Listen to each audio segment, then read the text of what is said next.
Hi friends, నేనైతే విజయనగరం నుంచి అరుణాచలం వెళ్తున్నాము ఫైనల్లీ. చాలా యూట్యూబ్ వీడియోస్ నన్ను మోటివేట్ చేసాయి. సో అలా వెళ్ళిపోతున్నాం. ప్రజెంట్ అయితే నేను విజయనగరంలో ఉన్నాను. విజయనగరం నుంచి డైరెక్ట్ ట్రైన్ అనమాట. కాకపోతే కాట్పాడి జంక్షన్ వరకే. అక్కడ నుంచి మనకి 2 hours పడుతుంది. ఇంకో బస్సు చేంజ్ అవ్వాలి. మార్నింగ్ 5 కల్లా ట్రైన్ రీచ్ అయితే అక్కడ నుంచి బస్సు వెళ్ళాలి అరుణాచలంకి. సో లైవ్ అప్డేట్స్ రావాలి, మీరు చూడాలి అనుకుంటే నా యూట్యూబ్ ఛానల్ని సబ్స్క్రైబ్ చేయండి.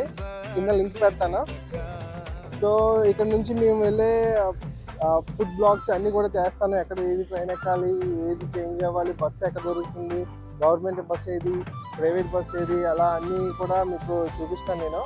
సో మీకైతే ఈ వీడియోస్ చూశాక మీకు ఒక ఐడియా వస్తుంది ఈజీగా ప్లాన్ చేసుకోవడానికి. లో బడ్జెట్లో ప్లాన్ చేస్తాను ఈసారి. లో బడ్జెట్లో ట్రావెల్ చేయడానికి ట్రై చేస్తున్నాను ఒక యూట్యూబర్గా. సో సబ్స్క్రైబ్ చేయండి.